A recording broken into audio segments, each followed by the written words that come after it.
Toc. Bueno, ¿se escucha? Toc, toc. ¿Sí? Excelente. Perfecto. Bueno, pues vamos a comenzar. Yo soy el doctor Jorge Alfredo Yáñez. Voy a hablar un poquito de complicaciones postquirúrgicas. Mi coordinadora fue la doctora Andrea Parra y aquí nos acompañan el doctor Guillermo Ábalos y la doctora Esmeralda Guzmán. Ok. Pues bueno, vamos a hablar de dos temas, principalmente de la hemorragia supracoroidea y del síndrome de mala dirección del humor acuoso. ¿Ok? Vamos a empezar con la hemorragia supracoroidea. Pues bueno, hay que entender primero que nada que la hemorragia supracoroidea es una de las complicaciones intraoperatorias más serias en la cirugía de cataratas. La forma más frecuente es una hemorragia limitada, no expulsiva, aunque puede llegar a complicarse aún más y llegar a ser expulsiva, ya que la sangre que va a penetrar la coroides la va a empujar, tanto como la retina, fuera de la incisión. Obviamente esta complicación era más común cuando se realizaba cirugía extracapsular. ¿Por qué? Porque se utilizaban unas incisiones muchísimo más grandes, la baja de las presiones o la diferencia de presiones era mucho mayor y claramente la cirugía no tardaba, más bien tardaba más tiempo. ¿Sí? La incidencia de esta complicación era de 3 hasta de 3% cuando se realizaban cirugías extracapsulares, mientras que ahora que se utiliza la facomulsificación, la incidencia es de 0.02%. Esto gracias a que se ocupan incisiones más pequeñas y los equipos de facomulsificación están diseñados para mantener presiones muchísimo más estables a nivel de la cámara y que la cirugía sea un poco más rápida sin que se nos dé esta complicación. Ahora, para hablar de su fisiopatología hay que entender que lo que va a desencadenar todo esto es una caída abrupta de la presión intraocular. De la manera en que yo lo entendí es que va a haber dos fuerzas que van a estar jugando en el ojo en este momento. La presión intraocular, que va a estar dada principalmente por la cámara anterior, y la presión de nuestra vasculatura a nivel de tensión arterial, que va a estar generando una presión de posterior a anterior. Entonces, en el momento en que nosotros vamos a hacer una incisión a nivel de la cámara anterior, pues esta pierde su presurización y baja abruptamente la presión. Entonces, esto va a generar una difusión del fluido desde las venas de la coriocapilar al espacio supracoroideo. ¿Por qué? Por diferencias de presión. Esto es a lo que se le llama efusión supracoroidea. De ahí vamos a tener solamente que hay líquido extravasado. El problema con esto es que se va a extravasar de la coriocapilar. Las coriocapilares van a ser pues arterias muy pequeñitas, muy frágiles, que se van a romper fácilmente. Y de ahí puede empezar la hemorragia primaria, ¿no? El problema con esto es que mientras la hemorragia va creciendo o continúa, nos va desprendiendo poco a poco pues estas túnicas vasculares y se pueden ir rompiendo vasos de mayor calibre, lo que va complicando cada vez la hemorragia y puede generarse una hemorragia ya como tal expulsiva si nosotros dejamos que esto continúe. Ahora, ya lo mencionamos, lo más importante es la caída de la presión intraocular, pero va a importar mucho la magnitud que cae la presión, la velocidad en la que va a caer y cuánto tiempo va a durar el ojo con esta presión pues baja. Evidentemente, como ya les había comentado, nuestra salud cardiovascular va a jugar un papel muy importante debido a que si nosotros tenemos un mal o un impedimento del retorno venoso a través de las vorticosas, esto nos genera una mayor presión, por así decirlo, positiva por parte de nuestra vasculatura, lo que genera que nuestras diferencias de presiones, una vez que abramos la cámara, van a ser mayores. Y también se mencionaba que la colocación de anestesia retrovulvar o que se coloque un volumen muy grande de anestesia también nos va a generar presiones más elevadas.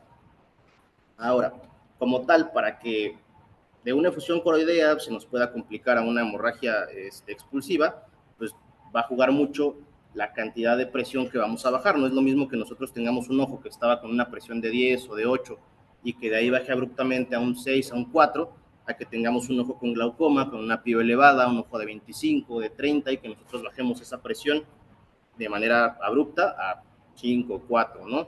Obviamente una longitud axial importante, pues se genera que los vasos van a estar un poco más elongados, generando que su ruptura sea mucho más sencilla y obviamente que nuestro paciente esté hipertenso, que tenga taquicardia o una aterosclerosis generalizada, pues también nos va a generar una mayor debilidad a nivel vascular. Recordemos, diabéticos, hipertensos, obesos, síndrome metabólico, van a tener un daño a nivel endotelial, entonces pues esto nos va a generar que los vasos sean muchísimo más débiles y pueda haber alguna ruptura y por lo tanto hemorragia.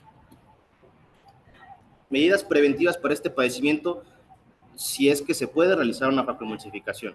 Es el procedimiento que va a tener menos incidencia para que esta complicación aparezca, debido a que se realizan incisiones más pequeñas, los cambios de presión no son tan bruscos y se supone que los tiempos de cirugía son menores.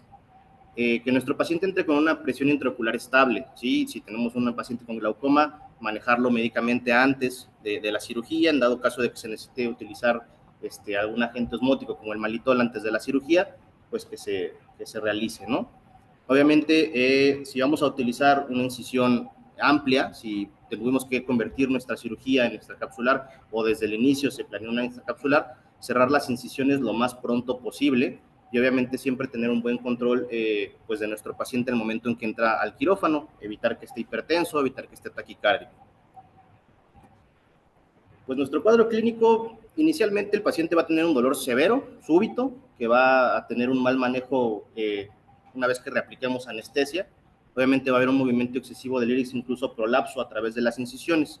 Va a haber un movimiento anterior del cristalino y del cuerpo vítreo, y obviamente esto va a hacer que secundariamente se estreche la cámara anterior. Se va a elevar la pío, y ya en caso de que tengamos una hemorragia como tal expulsiva, pues va a haber una abolición del reflejo rojo. Aquí lo importante es que pues no nos esperemos hasta que dejemos de ver el reflejo rojo, sino que en el momento en que nosotros comencemos a ver que se está colapsando el iris, que la cámara se está estrechando, lo primero que tenemos que hacer es checar nuestro equipo, saber que no hay algún problema con el equipo que nos esté generando esta presión negativa, que el equipo esté tapado, que ya no tengamos solución. Si el equipo está completamente bien, pues bueno, lo importante es entenderlo de inmediato. ¿Por qué? Porque de una efusión coroidea a que se haga una hemorragia explosiva es muy rápido. La literatura dice que de 1 a 2 minutos de una efusión coroidea se puede transformar a una hemorragia expulsiva, entonces hay que actuar muy, muy rápido. De manera intraoperatoria, pues bueno, no ampliar las incisiones, al contrario, hay que detener la cirugía, cerrar todos nuestros puertos, o si estamos haciendo una faco, cerrar los dos puertos, si estamos haciendo un extracapsular, cerrar la incisión lo más rápido posible y aplicar presión sobre el globo ocular. Nos menciona la literatura que podemos utilizar un Q-tip o un hisopo para generar esta presión y vamos a tener esta presión de 5 a 10 minutos. A partir de ahí hay que confirmar el diagnóstico con una oftalmoscopía directa. Sí, existe un lente especial que se llama lente de Usher, es un lente de 78 dioptrías que, bueno, lo que nos ayuda es que nosotros podemos visualizar el polo posterior con el mismo microscopio, no tenemos ni que pasar al paciente una lámpara hendidura, no tenemos que meter un indirecto, sino que con el mismo microscopio podemos ahí checar si hay una hemorragia, si es que no se ve o lo que sea, ¿no? Obviamente, en dado caso de que nosotros ya tengamos una hemorragia, lo que se puede hacer es colocar un balón de Honan, que es el que vemos aquí en la imagen, que vamos a colocar un campo estéril, vamos a colocar el balón, lo vamos a fijar y tiene este adaptador muy similar a un baumanómetro. Vamos a insuflar hasta 50 milímetros de mercurio y vamos a estar controlando o visualizando el ojo cada 15 a 20 minutos. ¿Sí? Vamos a estar checando presión, vamos a estar checando con la oftalmoscopia indirecta, a ver cómo evoluciona. Y aquí mencionaba que había dos posibles desenlaces. Que si era una efusión coroidea y se trataba de inmediato, las condiciones del ojo podían mejorar, es decir, que la presión podía empezar a bajar, la cámara podía empezar a ensancharse de nuevo, e incluso se podía tomar la decisión de continuar la cirugía en ese mismo tiempo quirúrgico. Obviamente, pues se decía que para solo un cirujano muy, muy experimentado y que lo iba a realizar muy rápido. En dado caso de que ya tuviéramos una hemorragia, lo mejor era no continuar en ese momento, se puede utilizar agentes osmóticos y obviamente corticoides intravenosos, esto para manejar presiones, deshidratar el vítreo y obviamente la hidrocortisona para evitar inflamación y evitar que se formen sinequias. Ya una vez que se saque el paciente de quirófano, pues obviamente dar a un tratamiento ya para la presión intraocular, pero hablando de manera tópica, inhibidores de la hidrasa carbónica, betabloqueadores o alfa-adrenérgicos. Lo importante de esto es que si no vamos a continuar la cirugía, tenemos que suspender para realizar una cirugía después, ¿no? Entonces, una efusión coroidea se iba a reducir aproximadamente en 2 semanas. Una hemorragia supracoroidea ya iba a tardar de 1 a 2 meses. Y en caso de que se tuviera una hemorragia expulsiva, lo importante de esto era de que a las 7 a 14 días ya empieza a licuarse la hemorragia. Entonces, se podía hacer un manejo ya por vitrectomía, obviamente, de las 7 a los 14 días. y era muy importante pues mencionar que una hemorragia expulsiva ya nos da un muy mal pronóstico visual, y si tenemos una efusión coroidea que nos dura más de 14 días, también ya tenemos una muy mala, un mal pronóstico visual. Obviamente nos podemos ayudar de los ultrasonidos modo B para poder ir viendo cómo va esa hemorragia, en qué momento podemos entrar, en qué momento decidimos esperar. Entonces, lo importante de este padecimiento es pues detectarlo de inmediato, no esperarnos hasta que se nos empiece a salir todo por la incisión, porque obviamente, digo, nunca lo he visto, pero una incisión, digamos, amplia de un extracapsular que no se cierra a tiempo, se puede terminar saliendo todo el contenido del ojo en ese mismo momento, ¿no? Ahora, vamos a hablar un poquito del síndrome de mala dirección del humor acuoso, o del glaucoma por bloqueo ciliar, o glaucoma maligno, o síndrome de desvío posterior del acoso. ¿Por qué tantos nombres? Porque, bueno, pues esta entidad se describió hace mucho, en los 1800, y como no se conocía del todo su etiología, pues se le llamaba glaucoma maligno. Entonces, este término fue pues, utilizado por primera vez por von Graf en 1869, y él lo utilizaba para describir una complicación muy poco frecuente por una iridectomía para tratar el glaucoma de ángulo cerrado. Entonces, obviamente, el calificativo maligno no es por alguna neoplasia, simplemente era porque era una elevación del apío que no respondía a un tratamiento convencional. Obviamente se va a presentar con un aplanamiento uniforme de la cámara anterior, tanto periférico como central, puede generar un cambio miópico desde 2 a 8 dioptrías, y obviamente pues, la presión intraocular va a subirse por un cierre angular secundario, ¿no? Aquí podemos ver ya un ojo completamente en atalamia, y de este lado podemos ver uno que simplemente está estrechándose, ¿no? Es importante mencionar que esta patología en específico se puede presentar días después de la cirugía de Faco, o incluso semanas después de la cirugía de Faco. Entonces aquí sí es muy válido estar ocupando OCT de segmento anterior, ultrabiomicroscopía para estar checando el ángulo y estarlo monitoreando. Los factores de riesgo principales, pues es que hayamos tenido un episodio previo de esta entidad en un ojo contralateral, ¿no? Un ojo con longitud axial corta, presencia de ya un glaucoma de ángulo cerrado o simplemente un ángulo estrecho, o la aparición de un cierre angular total o parcial durante la cirugía para estarlo monitorizando. Su fisiopatología no está pues descrita del todo, más bien se han ido agregando teorías que en conjunto nos dan una etiología multifactorial. Entonces Schaffer y Hoskin postularon que esto ocurría debido a que pues había una acumulación de humor acuoso detrás de un desprendimiento vítreo, y esto generaba una presión hacia adelante. Bushman y Linert demostraron ya con presencia de ultrasonido que sí podían existir bolsas de humor acuoso en la cavidad vítrea. Schaffer y Hoskin postularon que existía realmente un mecanismo valvular en el cual el humor acuoso se maldirigía hacia atrás en lugar de que siguiera su flujo normal a través de la pupila hacia la córnea y al ángulo. Y bueno, Chandler y Gland propusieron que debido a una debilidad celular, que además de una presión que ejercía el mismo vítreo, se luxaba parcialmente el diafragma iridocristalineano y hacía que esto se dirigiera mal el humor acuoso. Y Quigley, pues bueno, postula dos fenómenos principales. Número uno, una expansión coroidea y una mala conducción del fluido vítreo. ¿A qué nos referimos con esto? Que el humor vítreo es permeable a la hialoides anterior en condiciones normales. Por lo tanto, sí puede pasar humor acuoso hacia el vítreo.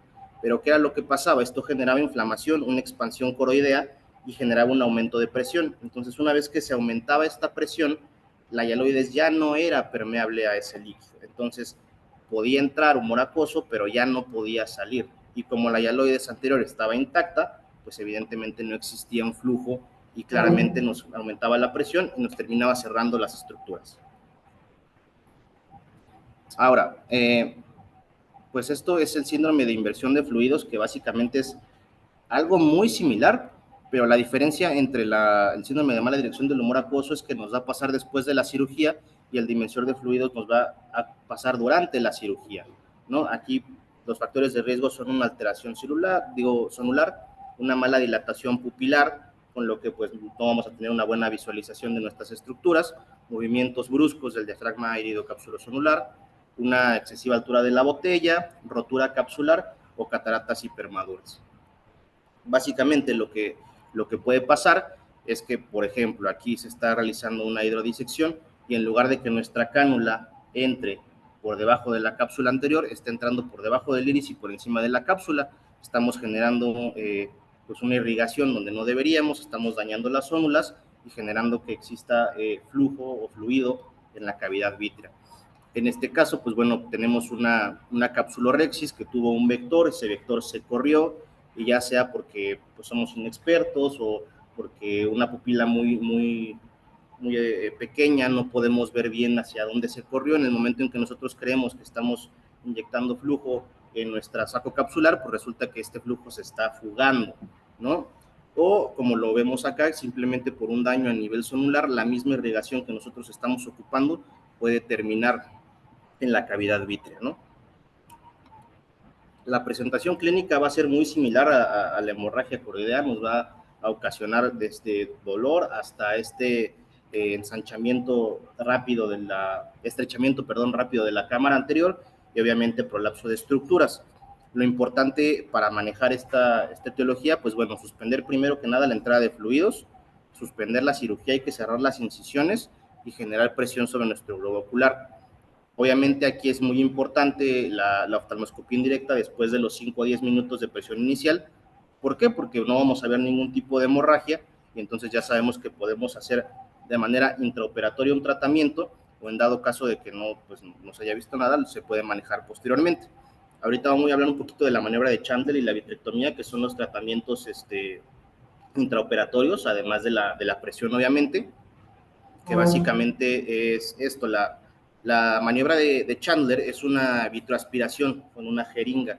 En algunas literaturas mencionaban que ya estaba en desuso, otras mencionaban que todavía era pues algo que se podía utilizar. Simplemente una aguja de 18 Gauss, entrábamos por vía de pars plana y se aspiraba.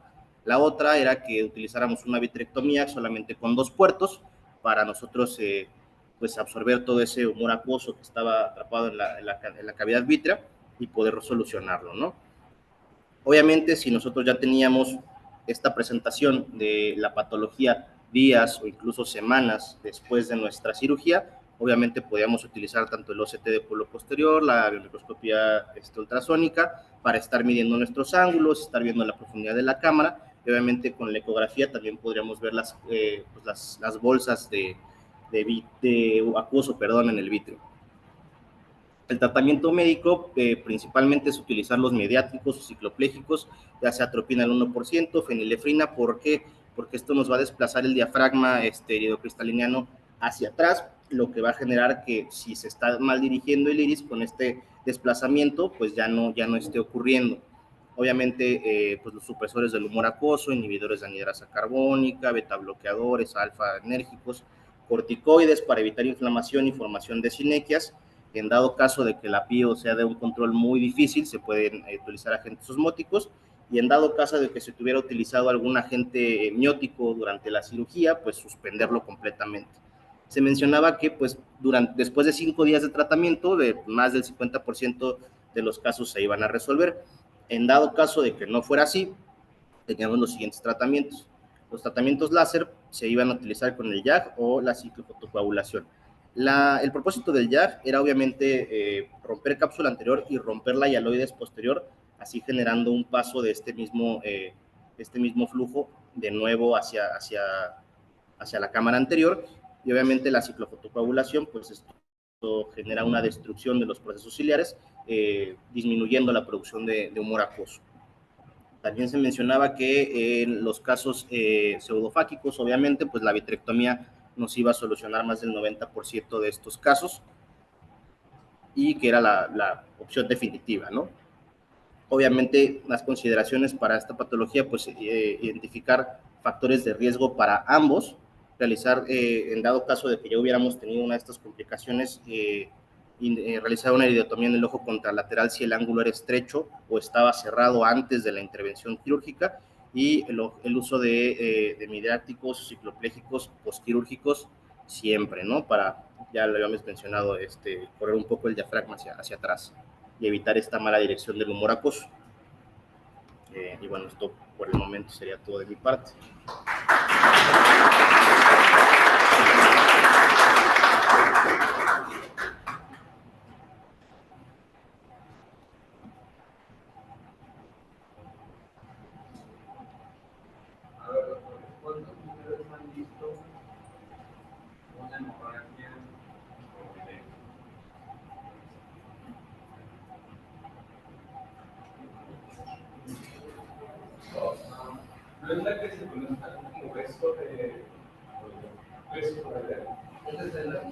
Infusión.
Pues ya había leído que con el 9 ceros puede ser. Con el 9 ceros. Nylon.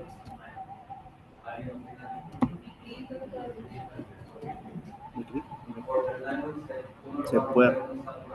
Ok. Ok. Que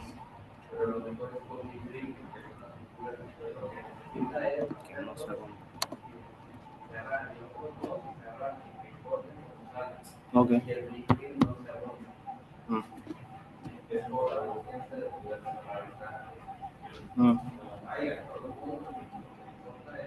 Cerrarlo.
Factores de riesgo para una hemorragia explosiva, una colirea e infarto. Un estudio de control. Glaucoma. Cuando hay un paciente con glaucoma, ¿qué es lo recomendado hacer antes de la cirugía? Monitor. El paciente traiga presión neta de monitor. Aumento de la longitud axial mayor. Eso es 100% correcto. ¿Cuál es la causa de una hemorragia?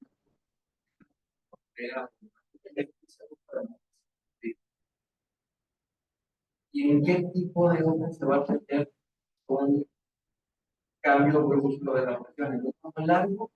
No, corto. Corto. No, yo no estoy comprendiendo esto, yo diario. Un ojo largo parece que es una era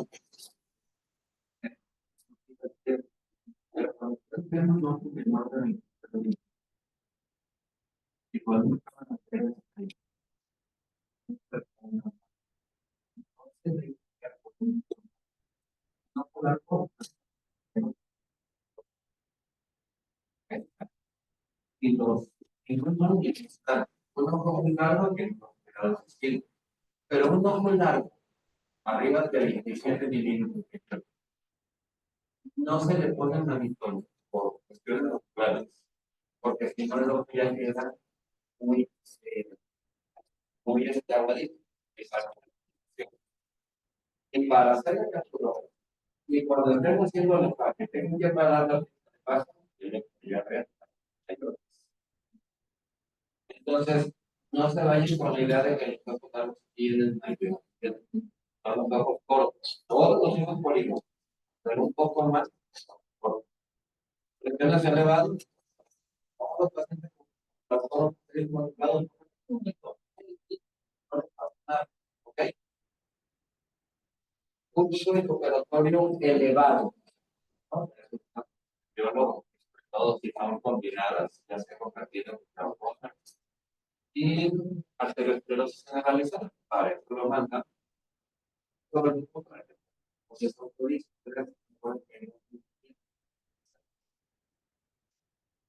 Vienen en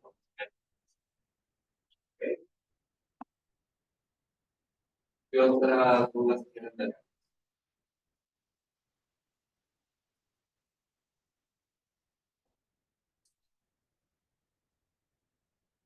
Entre más pequeña la incisión y menos incisiones hagan, para hacer más segura la cirugía. Una extracapsular que tiene algo dolor necesario, una muy buena incisión, un control adecuado de los movimientos dentro del ojo, el riesgo es muy mínimo, pero siempre existen, igual que una faja. Las facos lo van a tener. ¿Cuál es el primer resultado en una faca? Cuando empiezan a tener ya una concentración de sangre a nivel de comer. Antes de que salga bien. Antes de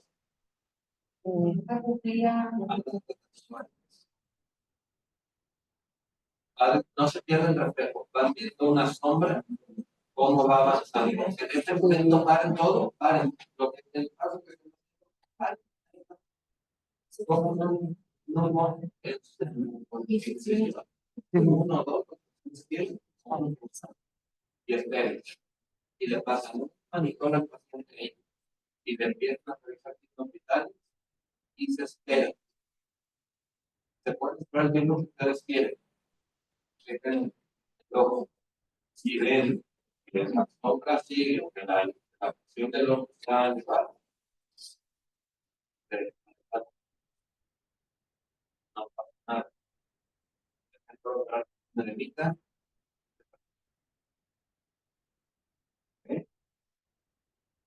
vamos.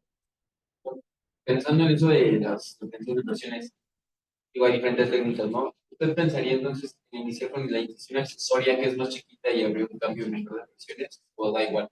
Toda incisión nos puede provocar un cambio de presión, según cómo lo hagan. Desde el iris se puede salir desde la accesoria sin problema.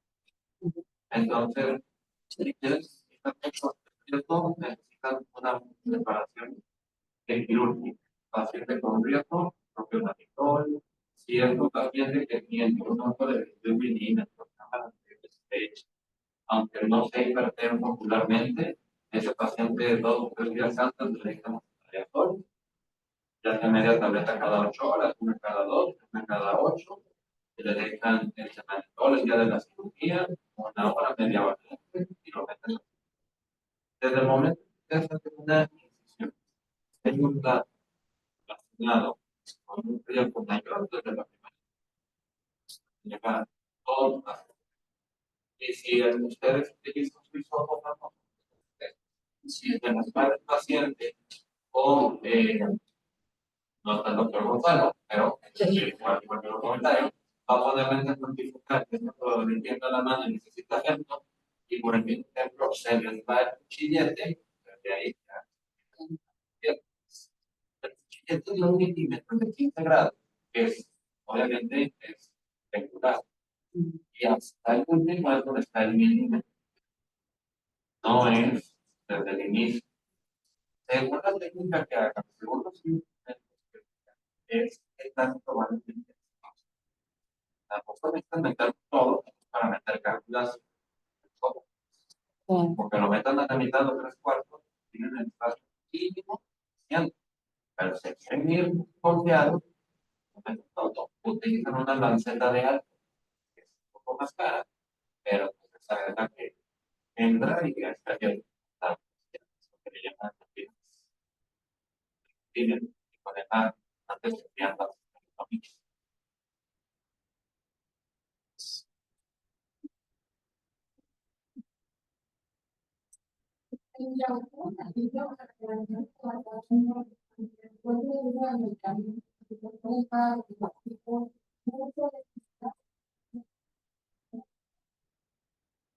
A ver, ¿cuál es el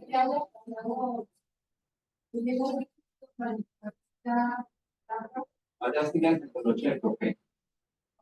A ver, ¿cuál es el tipo de un glaucoma maligno? Varela. Debemos ser los al glaucoma maligno. Ahora se va hasta detrás del cristalino para hacer la trabeculectomía. La trabeculectomía, ahora está una válvula. Una válvula. Y va bien. Y el tubito lo va a colocar por detrás de la cápsula posterior.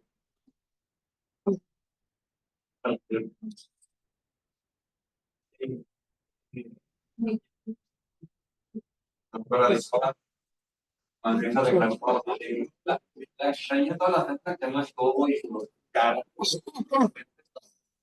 No sé, igual y pensar en quitar el cristalino. A ver, doctora, glaucoma maligno.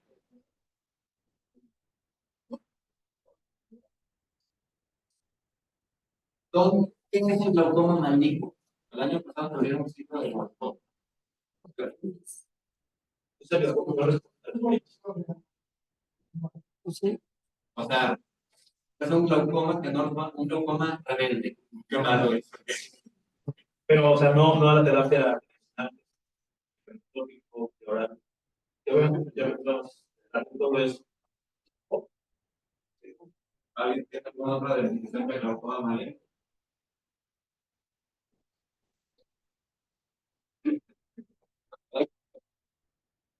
No,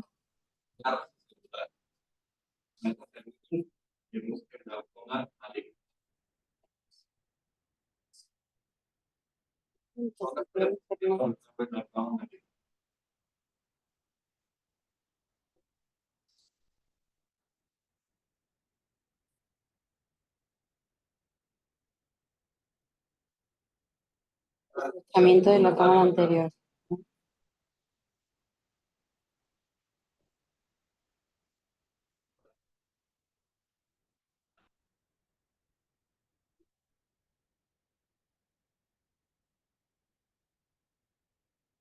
La definición de lo que estamos.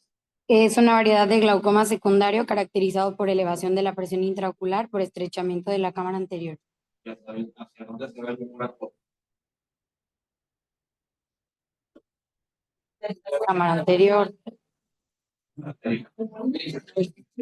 Se desplaza hacia posterior. El cristalino, allá voy. La cápsula. Este es el glaucoma maligno. Por eso no se pone válvula, no se pone tulicomía, porque ¿qué dice ahí? Es un sectoría para tratar principalmente glaucoma maligno cerrado y el más el cuerpo de desplazar. ¿Dónde se produce un cuerpo? A ver,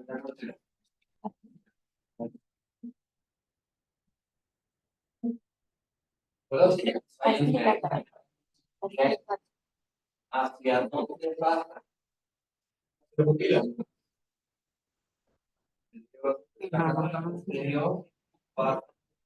¿Por dónde? Con la pupila. Con la pupila. Pupila. Y de ahí pasa hacia dónde. Una indirección del humor acuoso y se la para del proceso ciliar. Divertido, ¿no? ¿Hacia dónde? Hacia atrás.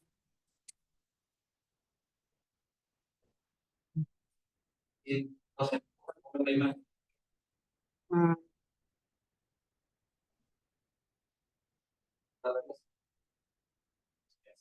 Y nos empuja todo hacia adelante. Por eso es una palanca. Entonces, no, el humor acuoso se le está yendo para atrás. Quien está haciendo un bloqueo con todos los poderes, cápsula, mente, cristalino y están prácticamente pegados al endotelio. ¿Qué tengo que hacer? ¿Una qué? Este. Entonces, los dos mirando le digo,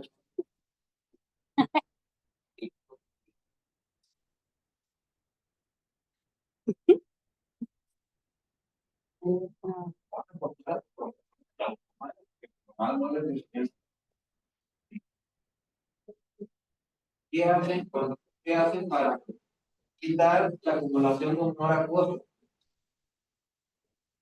Una función a nivel de la parte para que el flujo, lo que está acumulado en la parte de atrás, vuelva a ir a la acumulación. Este puede ser golpeado así, pero esta paciente está súper dilatado, porque ustedes no han hacer una iridotomía, necesitan hacer conectar, finalmente darle la cápsula al jugador de la cápsula anterior como posterior. Yo le tiene que hacer pseudotag. Y si no, con una aguja perfora. ¿Y cómo hacemos la práctica? Le deja reductor de la pesca, pesca, y adiós, el pago más está común. Es como poner completo glaucoma. Porque la frecuencia más común, pero más. ¿Ok? Un dolor con un glaucoma agudo, pero ¿verdad? No es.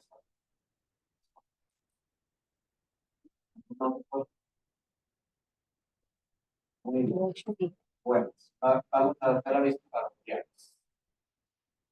primero, Vaya, doctor. Aquí, 4 años.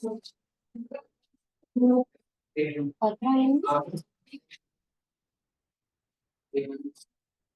Sí. ya.